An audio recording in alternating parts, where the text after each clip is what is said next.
Hello મિત્રો, અમારી ચેનલને શેર, સબસ્ક્રાઇબ અને લાઇક કરો। આજે આપણે 16 સોમવારની વ્રત કથાનું મહત્વ જાણીશું। આ વ્રતની શરૂઆત શ્રાવણ મહિનાના સોમવારથી કરવામાં આવે છે। આ વ્રત કરનારે સોમવારે શિવજીના મંદિરે જઈને ભાવપૂર્વક ઉમા મહેશની પૂજા કરવી, તે દિવસે એકટાણું કરવું અને વાર્તા કહેતી વખતે અને સાંભળતી વખતે હાથમાં ચોખા રાખવા। શિવ અને પાર્વતી સોગઠા રમવા બેઠા હતા, પરંતુ કોઈ હારતું નહોતું। એટલામાં જ એક બ્રાહ્મણ ત્યાં આવ્યો। શિવજીએ તેને કહ્યું કે બ્રાહ્મણ, તમે નિર્ણય કરો, હારેલાને હાર્યો કહેજો અને જીતેલાને જીતેલો। પહેલી વખતે સોગઠા નાખ્યા તો બ્રાહ્મણે કહ્યું કે શિવજી જીત્યા। બીજી વખત પણ તેણે તેવું જ કહ્યું અને ત્રીજી વખત પણ તેણે એવું જ કહ્યું, કેમ કે તે શિવના કોપથી બચવા માંગતો હતો। પરંતુ પાર્વતી ગુસ્સે થઈ ગયા અને તેને શ્રાપ આપ્યો કે જા, તને રક્તપિત્ત અને કોઢ થશે। જોતજોતામાં તો બ્રાહ્મણના આખા શરીરે કોઢ નીકળી ગયા અને પરુ પણ વહેવા લાગ્યું। તે હિમાલય પરથી રડતો રડતો નીચે ઉતરતો હતો ત્યારે રસ્તામાં એક ગાય મળી। તેણે પૂછ્યું કે ક્યાં જાઓ છો તમે?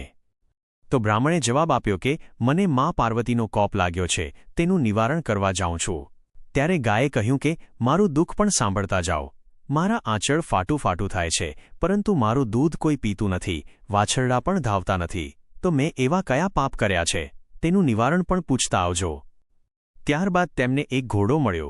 તેણે પણ બ્રાહ્મણની વાત સાંભળી પોતાનું દુઃખ જણાવ્યું કે મારે પીઠ પર મોતીના પલાણ છે, પરંતુ મારી પર કોઈ સવારી કરતું નથી। મેં એવા તે કયા પાપ કર્યા હશે, તેનું નિવારણ પણ પૂછતા આવજો। ત્યારબાદ આગળ જતાં તેઓ એક આંબા નીચે આરામ કરવા બેઠા। તો આંબો પણ બોલ્યો કે હે બ્રાહ્મણ, મારા સવાશેરના ફળ ખાનાર વ્યક્તિ મોતને શરણે થાય છે, તો તેનું નિવારણ પૂછતા આવજો। જ્યારે તેઓ તળાવે પાણી પીવા ગયા ત્યારે એક મગર ત્યાં આવ્યો અને કહેવા લાગ્યો કે મારા રૂંવે રૂંવે બળતરા થાય છે। પાણીમાં રહું કે બહાર, બળતરા તો ઓછી થતી જ નથી, તો મારા પાપનું પણ નિવારણ પૂછતા આવજો। શરીરે પરુ નીતરતું હતું અને બ્રાહ્મણ ઘોર જંગલમાં જઈને એક પગ પર ઊભો રહીને તપસ્યા કરવા લાગ્યો। કાંઈ પણ ખાધા કે પીધા વિના તે શિવજીના જાપ કરવા લાગ્યો। ભગવાન શિવ તેના ઘોર તપ પર પ્રસન્ન થઈને બોલ્યા કે માંગ માંગ, જે જોઈએ તે આપું। તો બ્રાહ્મણે કહ્યું કે હે પ્રભુ, મારા કોઢનું નિવારણ કરો। તો ભગવાને કહ્યું કે જા, તું શ્રદ્ધાપૂર્વક સોમવારનું વ્રત કરજે, તારું દુઃખ દૂર થઈ જશે। બ્રાહ્મણે પૂછ્યું કે વ્રત કેવી રીતે થાય છે તે જરા મને જણાવો। ત્યારે શિવે જણાવ્યું કે શ્રાવણના પ્રથમ સોમવારે દોરાની સેરે 4 ગાંઠો વાળવી, પીળા પટ્ટે દોરો બાંધી મારા દર્શન કરવા અને એકટાણું કરવું। કારતક માસના શુક્લ પક્ષે 16 સોમવાર પૂરા થાય એટલે સવા શેર ઘઉંના લાડવા બનાવીને તેના 4 ભાગ કરી, એક ભાગ પૂજારીને, બીજો ભાગ બાળકોને, ત્રીજો ગાયને અને ચોથાથી કીડીઓના નગરા પૂરવા। જો આ તું વ્રત શ્રદ્ધાપૂર્વક કરીશ તો તારી કાયા કંચન જેવી થઈ જશે। ત્યારબાદ બ્રાહ્મણે રસ્તામાં મળેલ ગાય, ઘોડો, તળાવ, આંબો, મગર વગેરેના દુઃખ વિશે જણાવ્યું અને તેઓના દુઃખના નિવારણ વિશે પૂછ્યું। તો ભગવાને કહ્યું, હે બ્રાહ્મણ, જે ગાય તને મળી હતી તે ગયા જન્મમાં સ્ત્રી હતી, તેને ધાવતા બાળકોને તરછોડ્યા હતા, તેથી આ જન્મમાં તેનું દૂધ કોઈ પીતું નથી।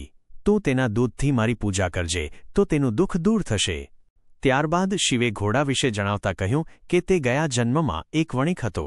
તેને ગયા જન્મમાં ઘણા લોકોને છેતરીને લૂંટ્યા હતા, તેથી આ જન્મમાં તેની આવી હાલત થઈ છે। તું મારું નામ લઈ તેની પર સવારી કરજે, તો તેનું દુઃખ દૂર થઈ જશે। ત્યારબાદ શિવે આંબાનું દુઃખનું નિવારણ કરતા કહ્યું કે તે ગયા જન્મમાં એક કપટી કંજૂસ હતો અને તેને સાચાનું ખોટું અને ખોટાનું સાચું કરી ધન ભેગું કર્યું હતું, તેથી તેની આવી હાલત હતી। તું તેના નીચે ખાડો ખોદીશ તો તને ધનના ઘડા મળશે, તેનાથી તું પરબ બંધાવજે અને ગરીબોને દાન કરજે, તો તેના ફળ અમૃત જેવા થઈ જશે। મગર વિશે પણ જણાવ્યું કે તે ગયા જન્મમાં એક બ્રાહ્મણ હતો અને તે ખૂબ જ વિદ્વાન હતો, પણ તેને કોઈને વિદ્યાનું દાન કર્યું નહીં, તેથી તેના રૂંવે રૂંવે બળતરા થાય છે। તું બીલીપત્રને તેની આંખોને અડકાડીને તેને પ્રસાદ આપજે, તો તેની બળતરા શાંત થઈ જશે।